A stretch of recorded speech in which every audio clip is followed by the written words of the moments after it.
today with Lois Hollis, and we'll give Lois her proper introductions with her bio in a moment. But it's Lois's birthday. I want to say happy birthday, Lois. Thank you so much for being with us on your birthday.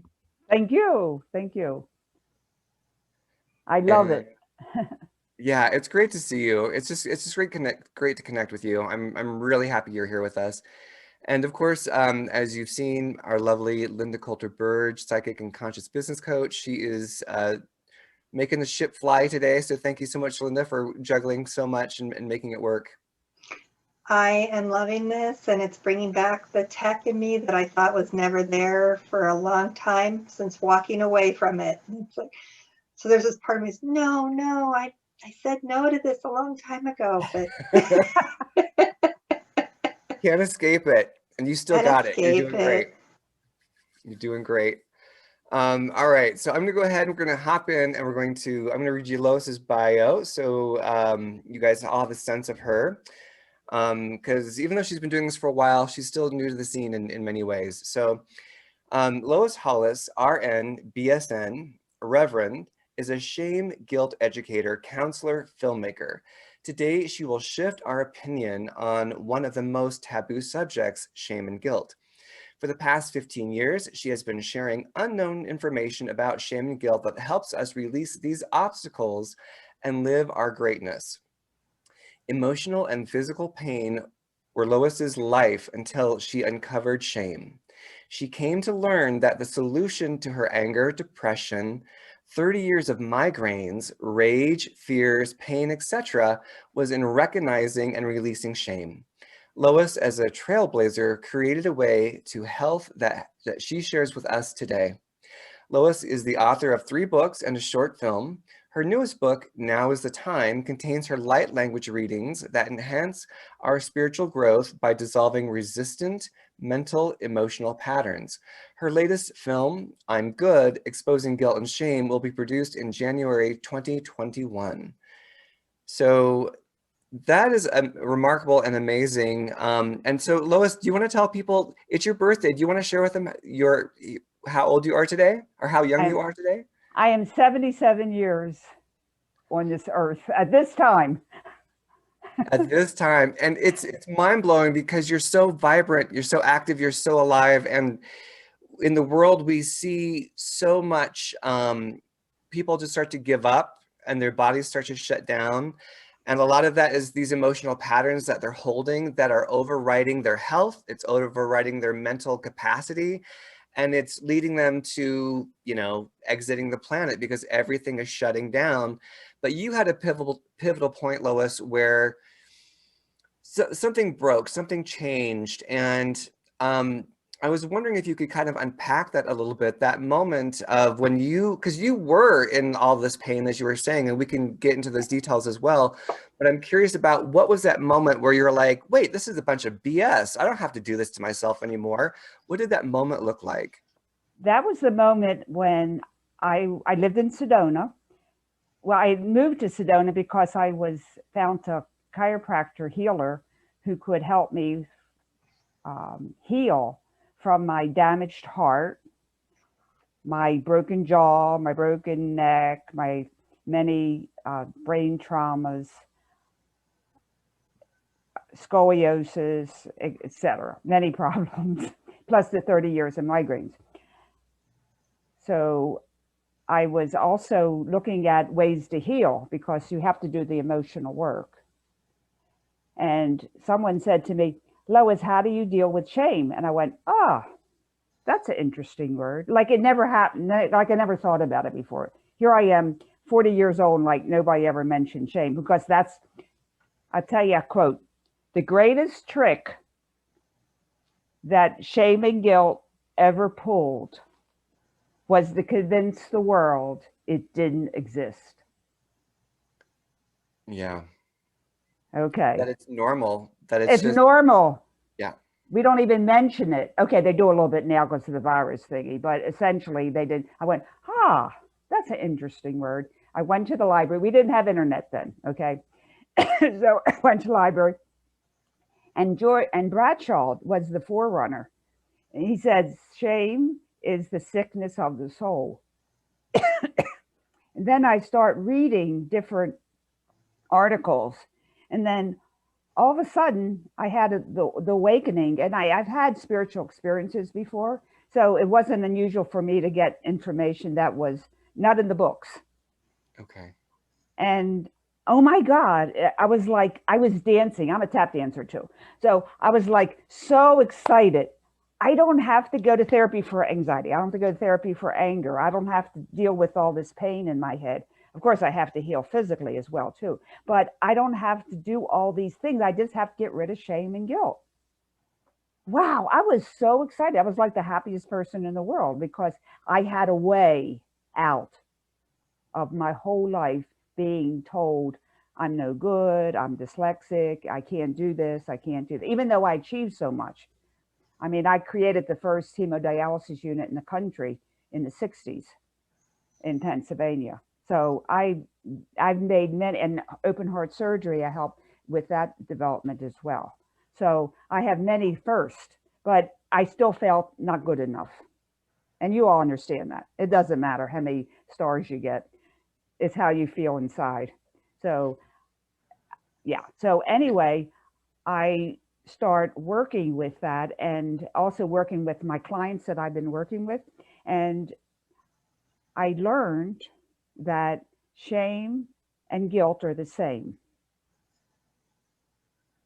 Shame works in the unconscious mind and guilt works in the conscious mind. Okay. Now that's really important to understand because there's a lot of people that say shame is no good, but guilt is good. We need guilt to be moral. And I say, no, there's no good poison. Okay. So I would like to express that there's love energy that comes into us, and we can feel that. We joy and happiness and all sorts of wonderful empowerment we can feel. And then on the other side, we have shame, guilt energy coming into us. Shame, guilt energy, not shame energy, not guilt. Shame, guilt energy. Okay. Well, I want to unpack that a little bit because that's the point I really want to make finesse, because I think it also depends on how you define shame and guilt. Like Brene Brown, she's a well-known researcher on shame, guilt, vulnerability, and she's done a lot of work. And her thing about shame is I am a bad person. Guilt is I've done something bad. Like shame is there's something wrong with me. Guilt is, oh, I did something wrong. So guilt is a signal that says, oh, I stepped on your toes. Oh, I did something that was not appropriate. That was against my value system. Guilt shows up when we do something that's against our value system and we feel bad because you're acting out of alignment with your values, versus shame, which is like, you could never do anything right to begin with. And that's the difference that she makes. And that makes sense to me, but you may define it differently. Well, that is correct. There's nothing wrong with that definition. I'm going deeper. Okay. That she's right. Exactly. That's very true. But I go deeper into what is it? How does it act on me? And I say it's not an emotion, it's an energy that comes into us. Now, why do we have to put it shame and guilt? We do that because our culture is laid out that way. And I'm a nurse, so I can explain. And forgive me if there's medical people on the line, because it's very simplistic. If you have a bacteria or virus in your brain, they call it meningitis. If you have the same bacteria virus in your lungs, they call it pneumonia. If you have the same bacteria virus in your liver, they call it hepatitis. So what I'm saying to you is that the way our culture labels things, it's a different name because it's in a different location, even though it's the same bacteria. Mm. So you're saying at the root element, guilt and shame are the same. The expression is different, but it's the same essential disconnect. Exactly. It Okay. comes, it is the same root, like a root, Root. and it has a guilt leaf and a shame leaf, but it's the same. I don't know a word for it because the only thing I can say is shame guilt. That would make people very confused if I give it another name. But Brene Brown's right. I'm just saying it's deeper than that. And the fact that we separate it makes people separate it and not understand that it's one thing and we can get rid of it. So yeah, because it starts to get very complex when you go that deep, because it's what I'm picking up as we tune into this is that it's this point of disconnect, and that is the core issue. And just like, a bacteria or a virus that is dangerous to us versus the ones that are in our biome and that are part of our system that are fine, but the ones that are behaving in such a way that are destructive, there's this core invasion of disconnection, if we can call it that. And it can express itself as guilt, where it's like, I shouldn't have said that to Lois. That was really rude. I'm going to apologize to Lois because that's against my value system. I don't talk to people like that.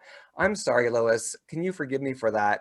And that's guilt. Kind of, it's like I'm choosing to use that guilt flag as a moment to reconnect, versus shame, which is like, God, I'm a horrible person. I can't believe I said that to Lois. I'm terrible.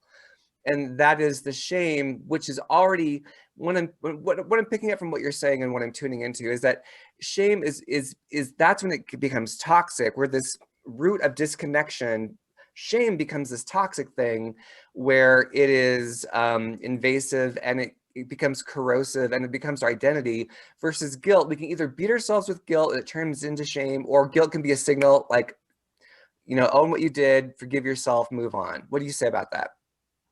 Guilt, and you're perfect for this, because I am helping people not to use guilt as a medium of doing the right thing. Okay. I'm doing this podcast not because I'd feel guilty if I didn't do it. I'm doing it because I'm evolving. I want to help humanity. I'm doing it for a higher purpose. Let's say someone asks me to help them move. I'm going, oh, if I don't help them, I'll feel so guilty. No, I'm helping them because it's the right thing to do. Don't use guilt at all in your life. Use it to have it the right thing to do. If you say something wrong, say, well, I think I want to apologize because that wasn't the right thing to do. Okay. Don't use guilt in your vocabulary. And you can never get rid of guilt. Okay, you can never get rid of guilt. And everybody understands that one because they've been trying to get rid of guilt forever. You can only get rid of guilt when you get rid of the shame that's producing the guilt. Okay. That is true. So can I ask a question for clarification about personal experience? Mm-hmm. I still remember as a child, I had a best friend, and we lived in the country, so there weren't a lot of friends to have. Mm-hmm. So kind of the one that I had became my best friend. And so I remember as a child, we played Barbies all the time, but I always kept the best Barbies. I was very selfish. She always got the second-rate crap Barbies. And at one point, she just had enough. And she blew up and said, you never give me the good Barbies. I'm never going to play with you again. And she didn't. She cut me off. And I, at that age as a child, I felt horrible. First, I was angry. Of course, my first reaction was, how dare you? They're my Barbies. And the second one was, oh my gosh, she's right. I didn't treat her well. And how did that make you feel? I felt ashamed. Okay. Now I felt ashamed. Yeah. You can this is perfect, because this is how you release the shame. If you can close your eyes and see yourself as that young child, which you have already done, if you can see the shame as black or everybody's different. So if you can see the shame, and what is your name? Linda. Linda, is Linda the same name as the child in you that Yes. you're talking about? Say, hi, Linda. Do you want me to say it out loud? Yeah, say it out loud. Oh, Hi, okay. Linda. Hi, Hi, Linda. Linda. Thank you so much for Thank you coming so to see much. me. I'm sorry. Thank you so much for coming to see me. Thank you so much for coming to see me. I would like to take that shame away from you. Is that okay with you? I would like to take that shame away from you. Is that okay with you?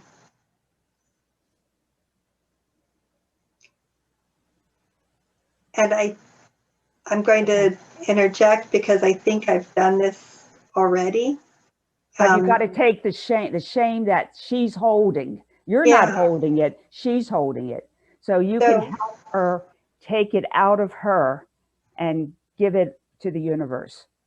So I think what my process was, and I appreciate that, it would have been a lot easier, but the process I went through was seeing that friend again in our 20s and saying, I just need to tell you I am sorry for that. I was carrying it that whole time. That's when it became shame for me. Was I think my process feels very, it was the guilt and then the shame. Shame was I'm a bad person because I did this to you. And then I said to her, I apologized to her and she said, I don't even remember that. And I That's had been usually carrying the it that case. whole time. But you weren't, the little kid in you was. Right. That's But I why. think I was carrying it too. I was carrying it through the years because I felt she the was need to carrying it. So you are an expression of her. No, she said she didn't even remember it. No. The kid inside of her, Oh, the kid inside of me. 6-year-old, yeah, is carrying it. So if she can release it, then that's it. Right. So what happened for me was I felt the need, as soon as I said I apologized to her and that I was sorry that I did that. It's kind of the 12-step program of making amends with someone for something you feel you've done wrong to them. That was my process for releasing it. It wasn't even whether or not she accepted it. I just found it hilarious that she didn't even remember the incident and I'd been carrying it all these years. But it also was a learning tool for me of, do I want to treat people selfishly in the future? And so it was kind of a learning moment for me as a child of how I wanted to be, because it didn't feel right that I was that person. So for me, it was more of an alignment of my higher self and my higher good, of where I had deviated from that and it didn't feel right. And when I brought myself back into alignment, and if I feel those same inclinations and it's like, that feels the same as that. No, I'm choosing not to do that. I'm choosing to do what's in alignment with me. Okay, and you can still do this, help her release the shame. What I want to make known is that we are good. We didn't do anything wrong. Shame and guilt has turned our emotions from the positive to the negative. And that little kid inside of you is still carrying it, but she doesn't know how to release it. So everyone needs to reparent themselves. That's just the way it is. So you as a mother are helping her release it, taking her out of her, because it doesn't belong to us. Shame guilt doesn't belong to us. It is not human. It doesn't belong to us, serves us no good purpose. And we can get rid of it and give it to the universe for recycling. So my first word is, that's the definition of a sociopath. Is what? To not have any remorse. Not having remorse, not having guilt, not having anything. You don't have to have guilt. You just have to live like you said. It is in my best interest to help other people, to share. That's what you need to have, not the guilt. The problem with sociopaths is that they are so much shame that their brain, their nerves have been distorted to such a degree that they don't even have the ability to think other than the shaming. They have total shame in their brain. I mean, I know that's not very philosophical or technical, but they are overwhelmed. They say, oh, they don't even feel any shame. They have so much shame that they can't feel shame. Did you ever, if you were in a dark room and you wore black clothes, could you see it? You couldn't see Right. your black clothes because So you're so much in black. That's how a sociopath's mind is. It's totally full of shame. So they can't feel shame because there are shame.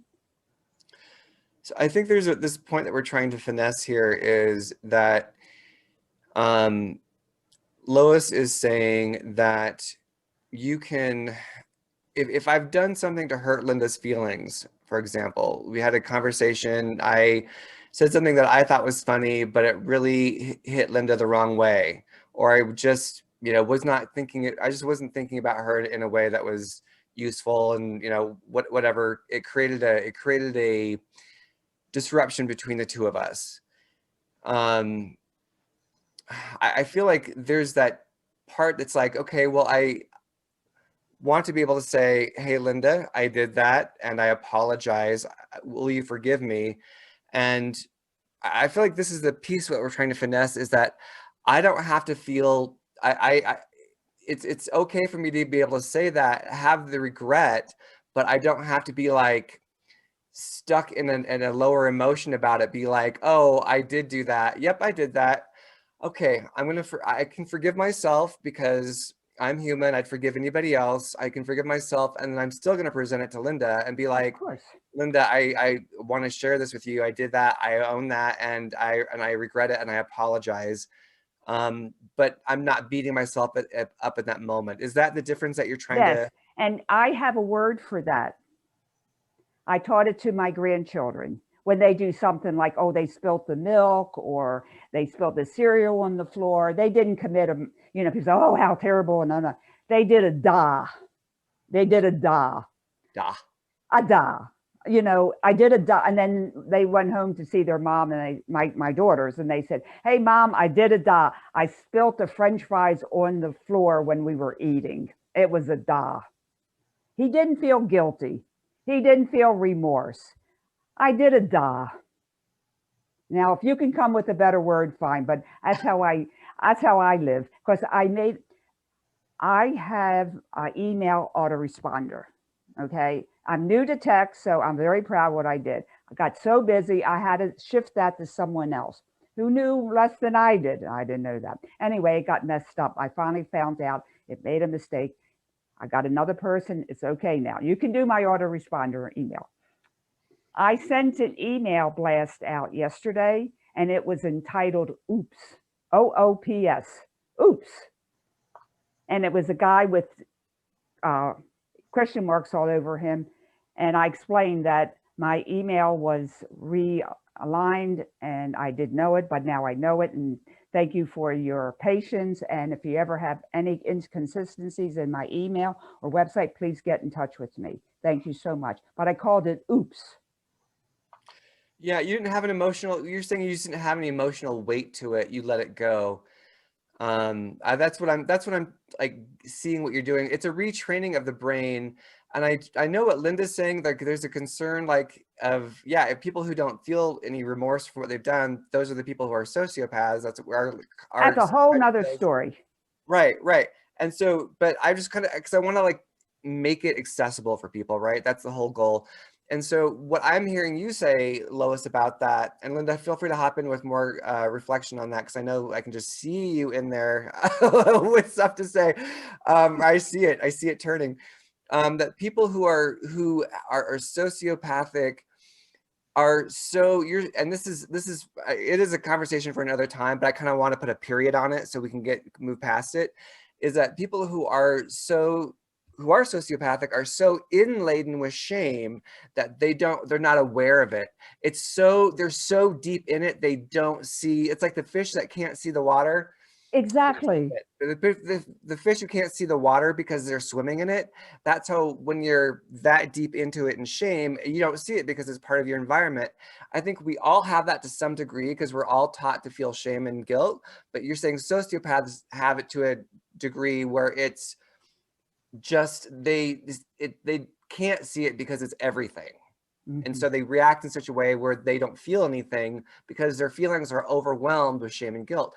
And that's what you're trying to get to. This is the whole crux of it, is that you're trying to say guilt, this energy that is called shame and expresses itself also as guilt, is alien to us in a way. Yes, perfect. Perfect. Okay. You're very smart. Very well put. But that's a whole nother conversation. Oh, that's a conversation I want to have. I want to Well, hear about how it's alien to us because this impacts your light language. This impacts how yes. light can't get into our light body if we're not releasing guilt and shame. So this is the juicy stuff. Oh yeah, that's a whole, we may have to do another one on that because that is a whole concept that's beautiful for you. But anyway, I need to help people evolve. Shame and guilt is the most dangerous energy to our evolution. We all try to evolve, you and your particular genre, and me too. And we do meditation, we do light things, and so forth and so on. If we just do shame and guilt release, we automatically evolve because that's what's holding us down. Okay. That's how powerful it is. And that's why I was so, so, so excited that you invited me to speak in your genre because we need this more than others. Also, people like you, like me, like your particular genre, people in the light category are more sensitive to shame guilt. You get it more than the other guy. Yes. And I go, God, yes. Really? That's really not fair.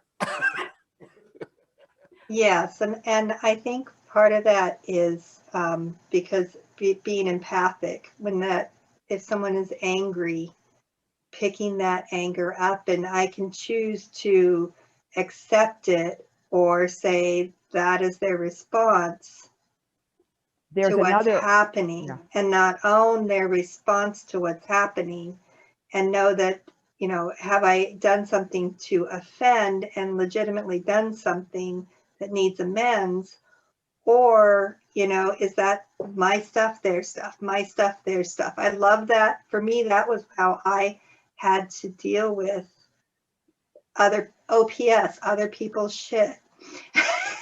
Okay. To answer that, you don't deal with other people's shame. You have to learn, that boundaries. You cannot accept it, but you have to know what shame guilt is before you don't know what to accept. So anyway, yes. There's another reason that was given to me why light people like you, like me, like all of us, shame guilt energy, okay? Shame guilt energy has an affinity for the light body. So it uses the light body to enter our being. So the people that have the larger chakra, larger energy coming in, are susceptible to more shame and guilt. Not because you're bad, it's just because they feed off the light energy. Okay, see, this loops into what we were saying, where I want to call shame is an alien from outer space. Like that's our next talk in terms of it being something alien to our soul, alien to our being. And yes. When you talked about it, because I met you via Karen Swain's show, because I love Karen. She's been a mentor of me, and she's what turned me on to you. And I can empathically feel what you're saying is true. Like I can psychically pick up what you're saying. And that's why it caused me so much excitement. And I knew I needed to get you on the show, was because there's something about because we are light beings and we're more connected to the fact that we're light beings, it puts us into this more vulnerable state because we're more receptive, period. But when we're more receptive, with that has to come the discernment of not being receptive to the shame guilt energy, because it's part and parcel that we're so receptive. Shame, guilt, this energy goes, oh, well, great, I can fit right in and I can make my home inside of you. That's what I'm picking up empathically. Exactly. And thank you for receiving that. Many people are not that awareness to receive that information. And this is the first time I spoke about this in 25 podcasts. So thank you. Thank you. Yes, thank you. This is a safe space for it. And this came straight from spirit. Lois did not read this, or this came from spirit. They had to tell me this. I went, okay, I get it. So now that's why when you say the definitions of shame is, you know, I'm bad, and guilt is I did something bad, that's interesting. But it doesn't help us know what shame guilt really is. And if we know what it really is, we have a different understanding of never using it. We have a different relationship to it because we understand it's alien to our being. It's a foreign substance to us. Yes. Yes. To who we are as expressions of divine creation, the divine source. Yes. And it's, however, shame guilt has a defect. Ooh. Its defect is exposure. Yes. Yes. Brene says the same thing. It can't survive in light. Exposure. So when I was talking to you about the little kid inside of you that was carrying the shame, I actually saw her with this black thing right here. So once we saw her, you see her, the black shame there, it can be gotten rid of rather than going through the forgiveness with someone else. Okay, that's very nice and very good, but it's not necessary because it makes you feel guilty that you did something wrong. No, you just had shame guilt come into you. You didn't do anything wrong. I mean, yes, you want to talk well with people. You don't want to cause them to suffer. That's a higher state of being, but it's coming from a higher state of being, not from a guilt complex. So let's bookmark this here, or let's expand this, zoom in for a second, because I want to tune into this moment with Linda and the other little girl, and Linda's moment of saying, oh, yeah, that wasn't very nice of me. That was kind of mean of me. It was kind of rude of me. And so that awareness of that behavior, there's a moment there where being a light being, especially because Linda is such a light being, she's an amazing light being, that guilt goes, haha, yeah, see you, or shame goes, oh, see, yep, you did that. You should feel bad. And it nestled in. Another option in a place from awareness would have been like, yeah, that was not a great thing to do. That was a da. That was just a silly thing to have done. And I know I don't need to do that going forward. And I can tell that other little girl, that was a da. And it was a da. And it's a different relationship. Yeah. But because Linda was so open to light, it was like, see what you did. You can never blah, blah, blah. And like that story goes on. Does that resonate? It resonates, but also she needs to see the blackness in the little girl, little Linda, and take it out of her. Yeah. Yeah. Okay. That's what I do in my sessions. We find the shame, guilt, we see it, we get rid of it. That's it. That's all there is. There ain't no more. Because it's the because that's all there is. Right. Shame guilt causes our intuition emotion to turn to anxiety. It turns all positive emotions into negative ones. Shame guilt turns our passion into anger. This is good stuff. That distorts it, yeah. Because, go ahead. Shame guilt causes compassion to be depression.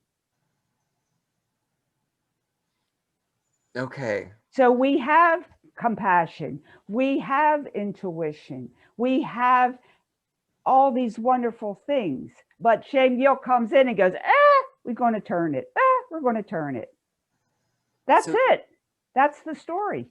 It distorts the energy body, and the energy body contains emotions because emotions are part of our natural, we have an emotional body. Yeah. Yeah, so Yeah. let me just kind of get this Yeah, out go there. ahead. We have an Yeah. emotional body, we have an energy body. Our emotional body is connected into our energy body or our light body. And as soon as there's a distortion with this shame from outer space, as we'll call it, it turns in on itself and it can't take its true form. So then it starts to express itself in other ways. Is that fair? That's fair.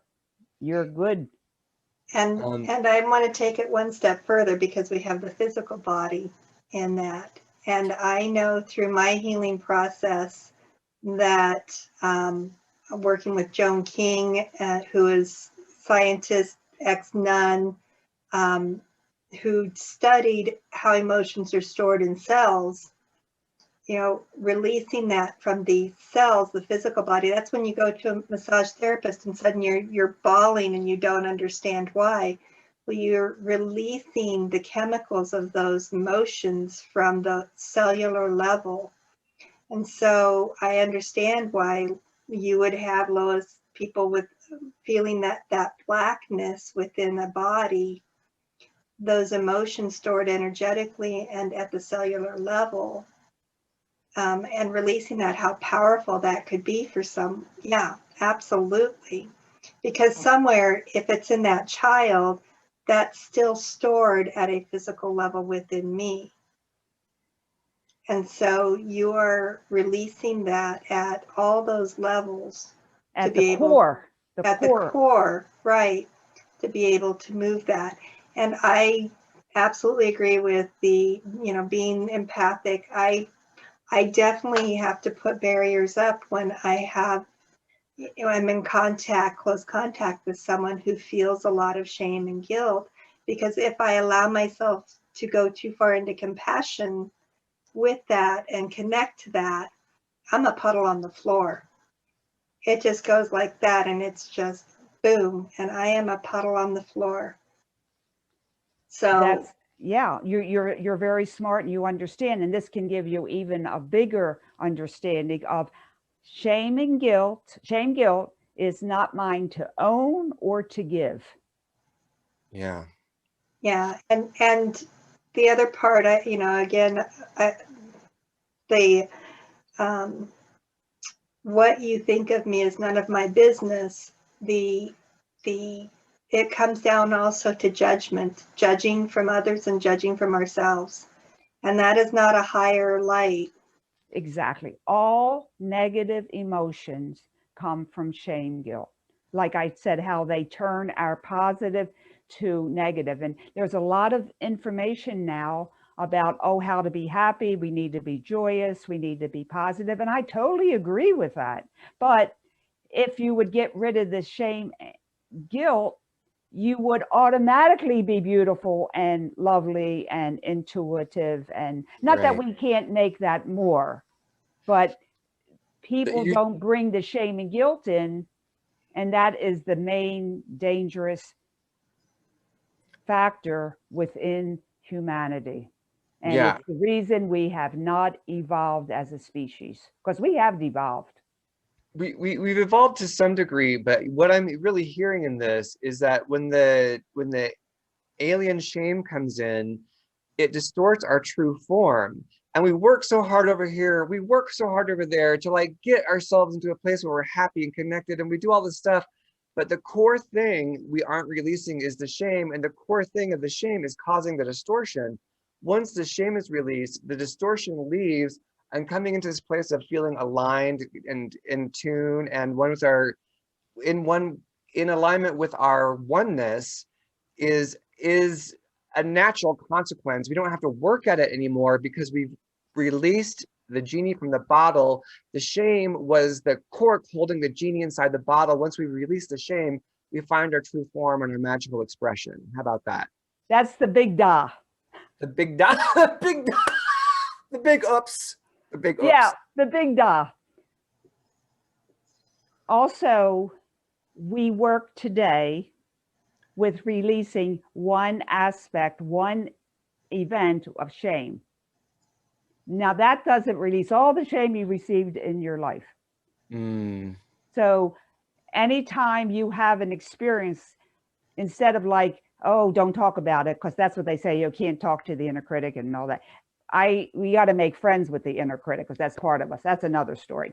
But we need to find more shame that we have gathered through our lifetime. Now, the interesting thing about what we did today with Linda, by releasing that shame, and never say my shame or my guilt, never, ever, ever, ever own it, right? Because we help our ancestors, because they had the generational shame. We all know shame is generational, but nobody tells us how to get rid of it. You, because you got the core of it, helped your mother, your father, your grandmother. After that realization came to me, after I helped many people, my mom and my aunties came to me from another dimension, and they cried in happiness because I released them as well. It's That huge. that would be wonderful. So we joked that my mom was a Reformed Catholic, but she wasn't really that Reformed because she carried the guilt forward. Mm-hmm. And I remember as a child constantly hearing her say, "Shame on him, shame on you, shame on," and to the TV, "Shame on them." Everything was, and it was like and I remember thinking, that's like a curse. It is, well, That's yeah. like It is a it was curse. like, wow. And as a child, I looked at that and thought, oh, it didn't feel good when I heard her saying that. Mm-hmm. I, Now, Linda, go I ahead. think that is so right. The shame on you, you're saying that it's a curse. It's like this energetic extension of the shame energy and putting it, attempting to put it in or on somebody else. I can feel Exactly. that. Yeah. And you hear people say, oh, that's such a shame they did that. Oh, no, it's sad. It's unfortunate that it's raining today and we can't have our barbecue. It's not a shame. You used to be ashamed of yourself. No, you need to look at something, but don't say, you would never put shame on anybody, and ourself as well. And we do it to our pets. Oh, I don't have a pet, so. The dog will make an accident. Shame on you, He did a da. He did a da. right? So if anyone can take anything from this, the second that finger goes out for shaming, for whether it's a pet or a person or yourself, what other words can I use and what other energy can I have than that? And right there, have that be that indicator to stop, whether it's internal to yourself or external to someone else. And nip it and say, what other words can I use? What other energy can I have than shame?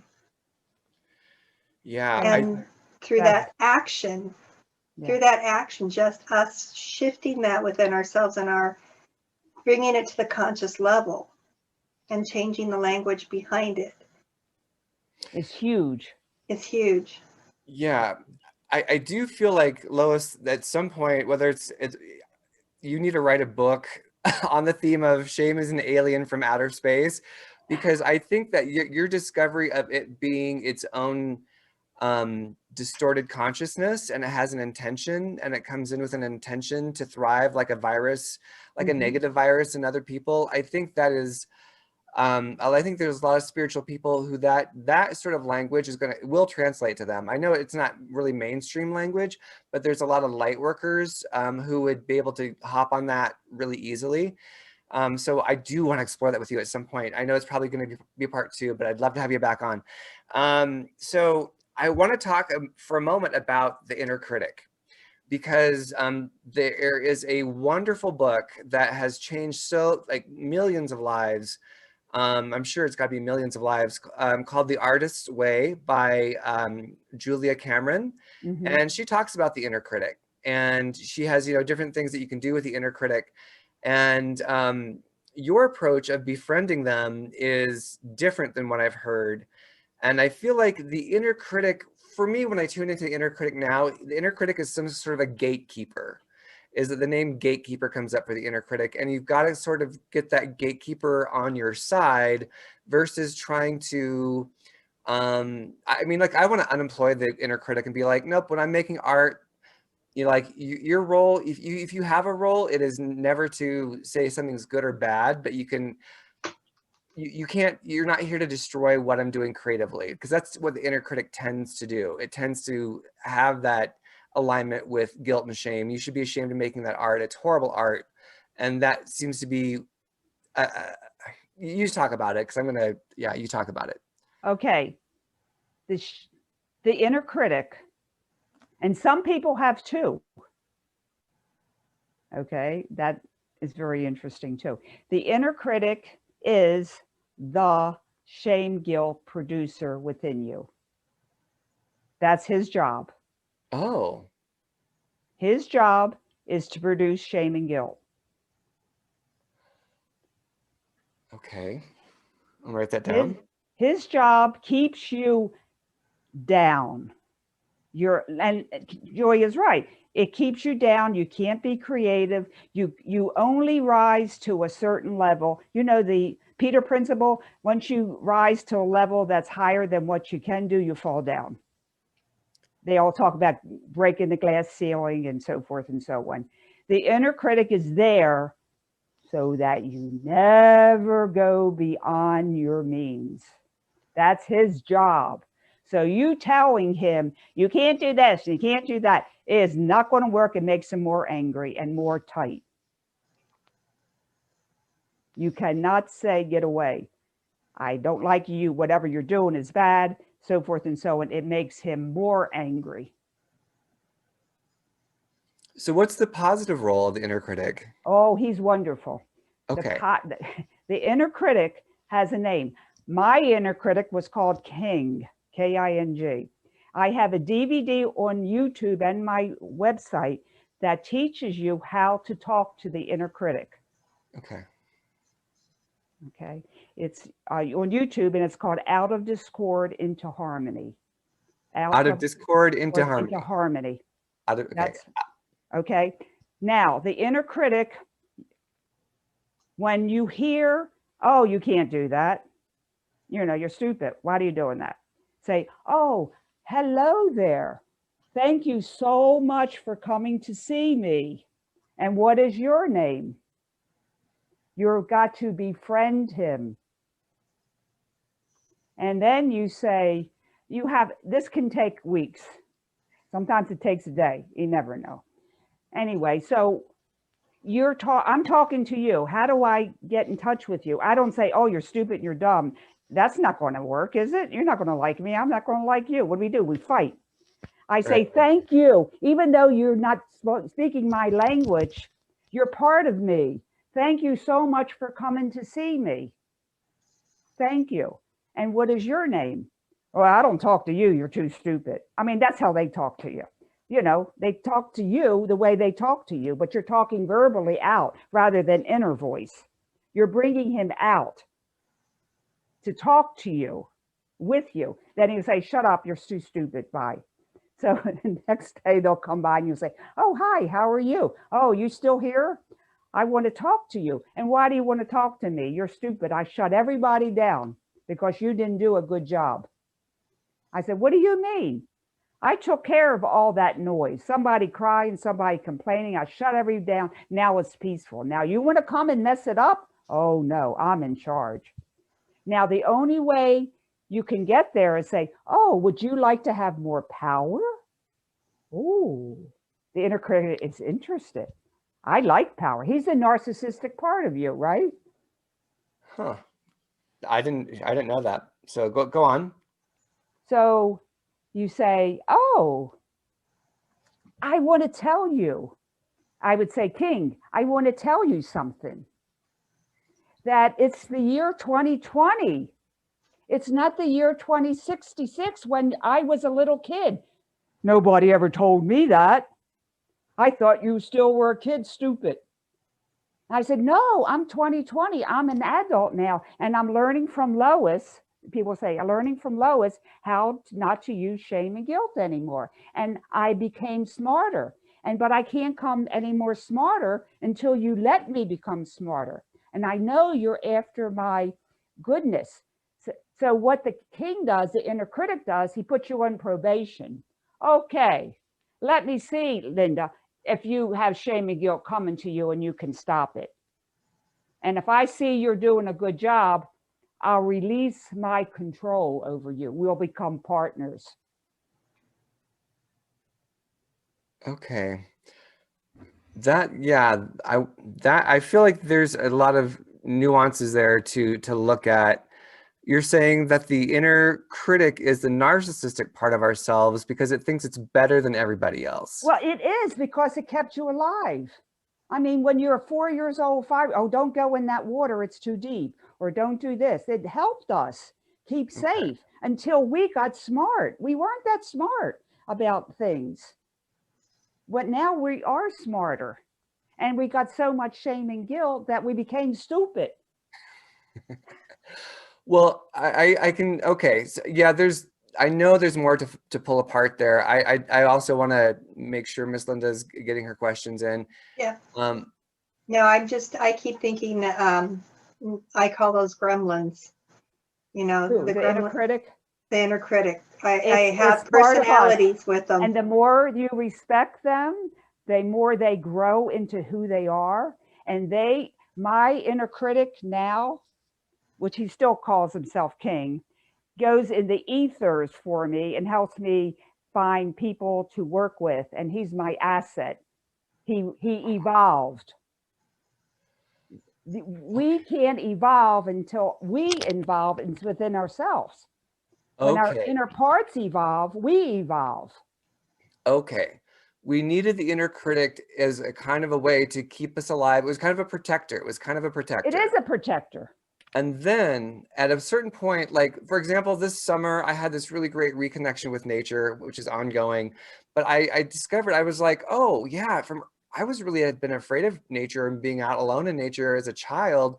And there was all this fear and this anxiety.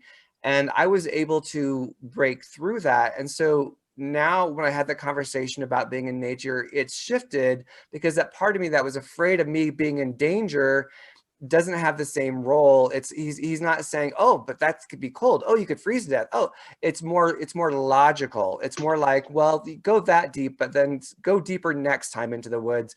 Do it in graduation points, as opposed to don't do it at all. It's dangerous. It's horrible. You know what I mean? Like that's a kind of a flimsy analogy, but go ahead.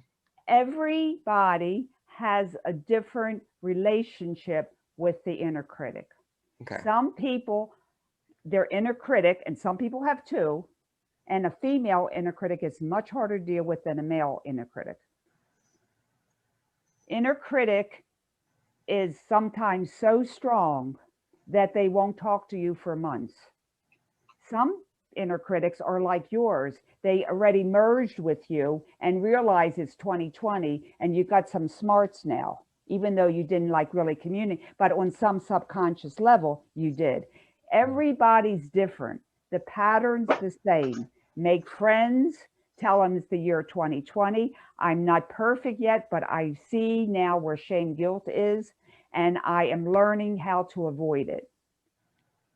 That's it. So he stops putting the shame guilt on you because he needs to evolve. He can't evolve unless you evolve, and you can't evolve unless he evolves. Yeah. So everybody's different. Some people take 6 months. Some people take a month. Some people take a couple weeks. Some people take an easy like you. It all depends. But the point is making friends, telling the inner critic, I'm not a child anymore. It's the year 2020. They don't know that until you tell them. Okay. Well, that's good. I wouldn't say for myself that I've resolved the inner critic, but I think it's because the thing is, like, it's funny because I went through that book of The Artist's Way so many times. I've led groups in it. And while I was doing it, my creativity would come back online. And then a couple of weeks after completing the course again, like that shame would come back in and it became harder and harder to create. And so. Because you didn't speak with them. Well, yeah, I think I didn't have, it's like I had some grappling. I had some grappling with it. I grappled, but it wasn't like it was an evolution, and it's been an evolution. And I think the liberation point is that as soon as I'm feeling shame about what I'm making, or I'm hearing the conversation, in my mind. You don't really know you have to catch it. You have to hear it. You have to slow down and be aware of what you're saying to yourself, or what shame is saying to you in your voice, disguised as you. That you can't do this. You're not worthy. You always mess up. Whatever that pattern is that it does.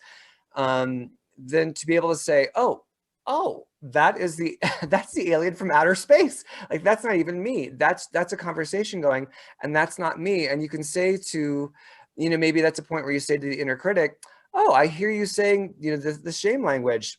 That's weird that you're saying that, because that's not a part of who I am at all. And you start to have a different relationship. Exactly. And say, why are you got to find his name. Okay. You have to call him by his name. It's very important. And they call themselves their name. You don't name them, because that's narcissistic. Okay. Say, what is your name?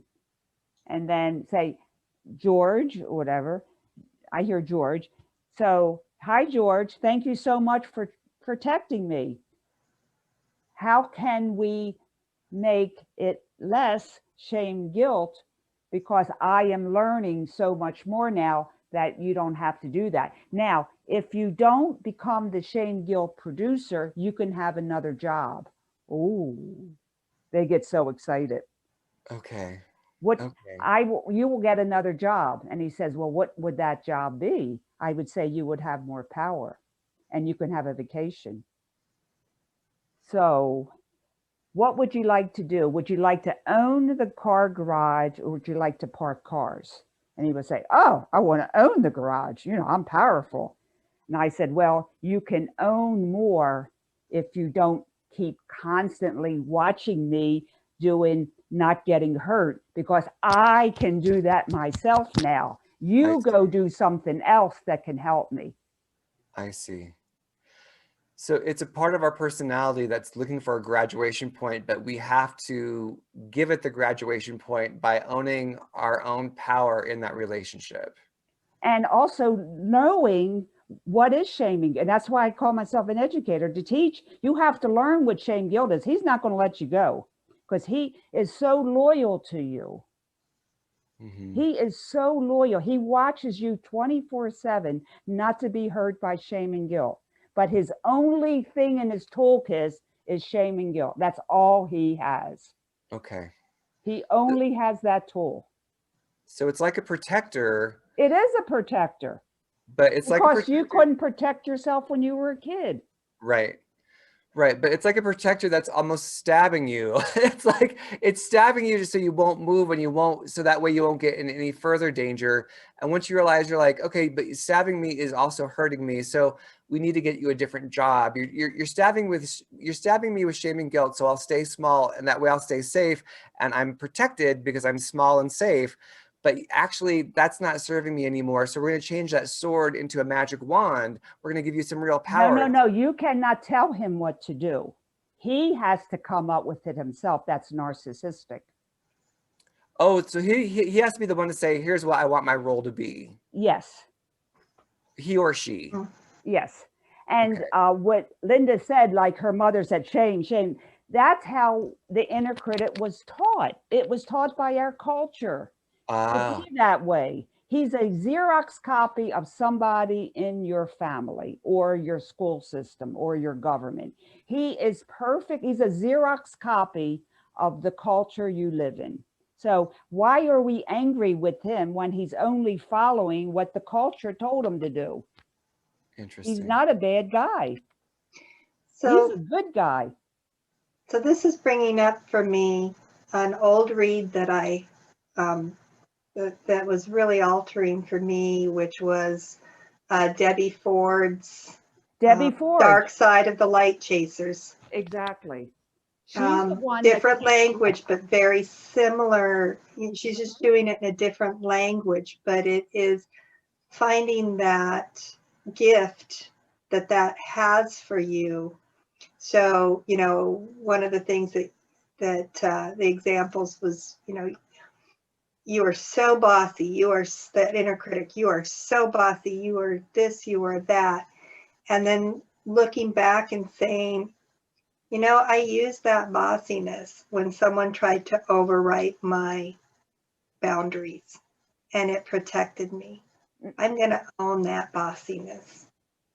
Yeah. You know, I'm going to use it appropriately, but I'm going to rename that, and I'm going to understand that that is me holding my sovereign space. And when I impose it on someone else and I'm overriding their space, you know, then I need to look at my behavior. But what I was labeled as, and again, we go back to labels, which we've talked about in past podcasts, we go back and label something as negative and as, you know, that inner critic as always being negative. What are the gifts that are trying to be brought forward? Exactly. He is so loyal to you. He is your best ally. He is your friend.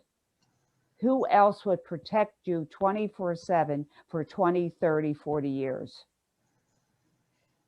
Wow, it's such a beautiful healing reframing of the inner critic. I'm just have so much gratitude for that. One of the things is because we've gone on an hour here, but I want to leave people with some bit of we'll have all of your we'll share all of your links and on all of your information, and that one video was called Out of Discord into Harmony. So that's Out of Discord into Harmony by And it's Lois on YouTube. Hollis. And it's also on my website, but some people find it easier on YouTube. On YouTube, okay. So what I want to do is pull back for a second, because like we were saying at the beginning of our conversation, we swim in shame every day and we don't notice it because we think it's normal, we think it's natural, we don't even realize it's there, we're eating it, we're putting it on our face, we don't realize it because it's been so normalized. So how do people start to come out of the sleep? How do they break out of it for a moment and be like, oh my God, that's shame? Like, are there any tools, or is there anything that you can offer as a like, here's your red button you hit. This is when you go, oh, that's shame. I'm going to hit that button. I'm going to be able to catch that more quickly. Is there any tool? Is there any thought? Is there any practice? What would you have to offer for that, Lois? First of all, your introduction's perfect. Now, as we go along our daily life, we will either feel something or someone would say something to us and it make us feel bad. Like, oh, that didn't make me feel good. We may not label it shame, but in a couple hours you go, oh, I feel so bad about that. I feel so shameful. I feel so guilty. Usually they use guilt. People don't use shame too much. I feel so guilty. Say, okay, this is where the shift is. Okay, shame and guilt over there. It's not of me. I feel it, but it's not of me. What else do I feel? Oh, I feel fucking angry. Excuse me. I feel angry. So I would like them to say, if they have a minute, sometimes you're driving a car or changing a baby's diaper. You don't have time to talk to yourself. So just hold that thought, but shift it from the shame guilt into the anger. And so, hi, anger. Thank you so much for coming to me. What do you want to tell me? And you can write that out. And if you don't have that moment, it's okay. Just shift it from the shame guilt and do the anger or depression or anxiety or fear or whatever you're feeling. Yep, I'm seeing this. I'm gonna hop in. Forgive me, but because this is a great moment where the initial anger or the initial emotion gets suppressed and distorted by the shame and becomes something else. Like Linda's moment with that little girl, other little girl in the dolls. It's like when she realized that that was actually kind of a mean thing to do, or it was wasn't a loving thing to do. An option, had shame not shown up, an option would have been like, oh, I'm sad I did that, or oh, I'm a little mad at myself that I did that, you know, or it would have been another emotion. It wouldn't have been shame. It would have been like, oh, I'm sad that I made her feel, or I'm sad that she feels that she doesn't want to play with me anymore. And she would have felt sadness, which is a normal emotion, versus shame. You're bad for having done that. Right. And I think also being able to recognize the needs that we have, and that goes back to, you know, the nonviolent communication classes that I've taken. I love that you talk about the emotion, and there's this whole array of emotions that you can look at and say, yes, that's the emotion that I'm actually feeling. And what's the need behind that emotion? Well, I needed to feel safe. I needed to feel supported. I needed to feel significant. I need, you know, what is that need that was behind that, so that you can kind of go back and look at that and unpack it to help internalize what that was for you, that message, that, and also for the other person, being curious for that other person. If there's another person involved, what were their needs that weren't being met? What were the things? Can you imagine what their feelings were, what their needs were that weren't being met? And it's not up to you to meet them, but Correct. and that's a part of, you know, I think the shame guilt thing is expectations of meeting someone else's needs Yes, because you're not, translates into yeah, that. exactly. Victimhood, of course. Yeah. Perfect. Anything else that you want to say on that piece of being able to catch the thread? You've caught the thread. Oh, this is shame. This isn't sadness or anger. This is shame. What do I feel beneath the shame? Oh, there's the other emotion. Now I'm going to say, thank you, sadness. Thank you, anger. And pick it up from there, Miss Lois. And see what they say. Now, sometimes your emotions won't meet you, but don't try to rub them off with that touch and get rid of them and all that stuff. We can't get rid of our emotions. They're crying so hard. Please talk to me. Please talk to me. I'm crying. Don't tell me to deny my feelings. Right. That magic touch, I forget the name they use for it. You know, keep touching that place, and the emotion will go away. I don't want my emotions to go away. We're gaslighting our own emotions. Exactly. We love without emotions, we have no life. The love, the energy of living is our emotions. So Ooh. people that deny their emotions don't do well physically. Our emotions are everything. The energy of living is our emotions. Yes. Without our emotions, we don't have our life force. That is a book right there. The energy of our living, the energy of living is our emotions. It's saying that it's our emotions are part and parcel To to our life to force. our life force. And if our emotions are tamped down, our life force is tamped down. Does that make sense? If I Yes. Okay. I have a very good interview from Sedona that's on my podcast page in my website. And this is all about the life force and emotions. Okay. And that is so important, because I think a Life lot of force. people are taught that there are good emotions and bad emotions. And I remember as a child, don't be angry. Don't, you know, get over it. Don't, you know, right? Don't do this. Be nice. Do this. When all I wanted to do was rage. And that raging was not safe. Anger was not safe. And so as an adult, it was very difficult for me to be around people who were angry. I didn't know how to even cope with it because it had been stuffed. And so when somebody doesn't feel safe to express or share or feel their emotions, they literally, um, and even if that's the case, I was able to realize that and shift that. But if somebody continues through their life not to feel safe in expressing their emotions, it may not matter who they're with, if that safety has to come from within.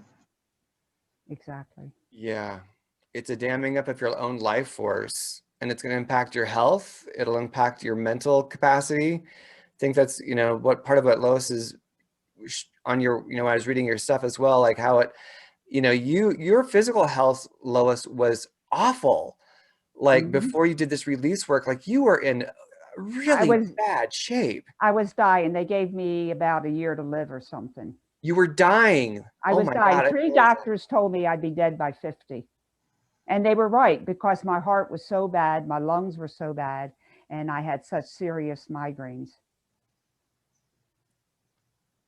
And once you release the shame and guilt out of your body, your whole system started to come back online again and you started to heal on multiple levels. Is that true? Yes. Yes. I mean, you were given a death sentence at 50. You're celebrating your 77th birthday with us, and you are so vibrant. You are so alive. You're challenging yourself to do new things. You have a film coming out in, January 2021. Like you are the epitome of life on fire after you release shame and guilt. And everybody that has done my work is the same. Depends on how much work they want to do. Yeah. It's just the way it is. Also, I believe, this is my opinion, I believe that Alzheimer's, okay, it's nutritional deficiency. We all know that. But on another level, it's from denying your emotions, who, after a while, they don't talk anymore. They've been shut up so long, they don't talk anymore. And Alzheimer's is the result. That is interesting. And the other toxins that we take into our bodies support that shutdown. So they're part of it, but the core issue is you've turned yourself off and your life force stops flowing, and you've turned off your emotions, so therefore you've turned off your life force. Therefore, you've started to shut down your cognitive abilities. Is that a fair assessment? Yes, and that's my opinion. That's your, yeah. I can see that line of reasoning.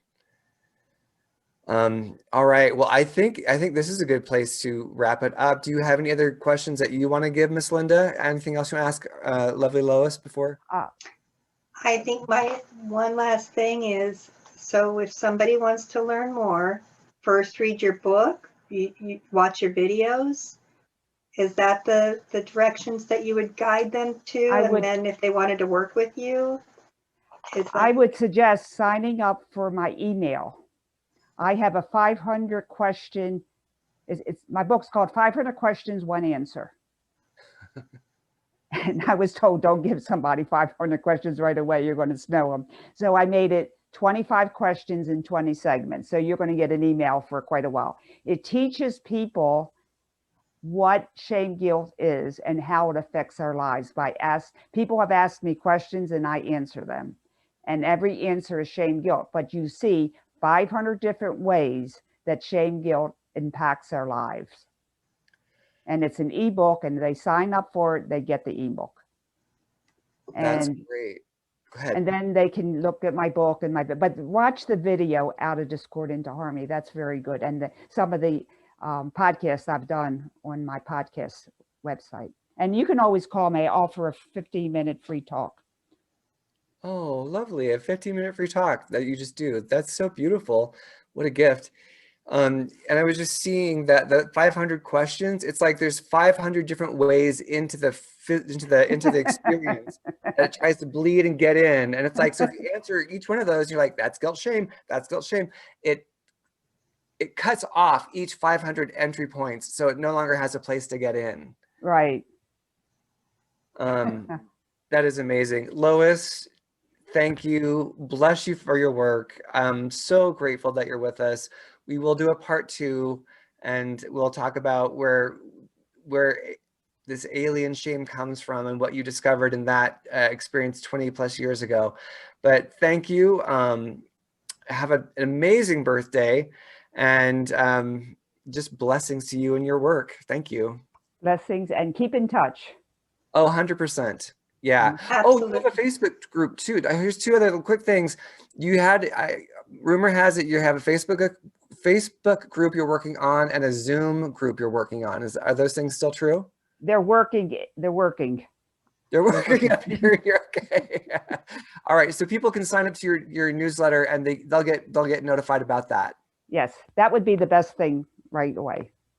Okay. And feel free to join our brand new Facebook group. for Oh, third thank eye. you. Yes, I will.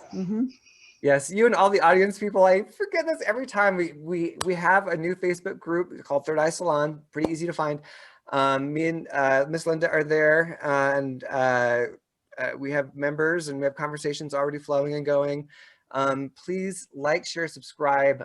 I know that's a rote thing to say, but if this conversation with Lois impacted you and it turned lights on, and you want to help other people turn lights on and release that stuff, release the shame, realize it's not who they are, it never was who they are, please, share Lois's information. If you don't share this podcast, great, share Lois's information and keep that word going, because we're all looking to liberate each other. We're all looking to, like, my liberation is your liberation, vice versa. We're all one big, beautiful being of God. We're the expression of this divinity. So the more we can help each other liberate ourselves, the more we all come into that oneness and that state of unity and true love. So fair enough.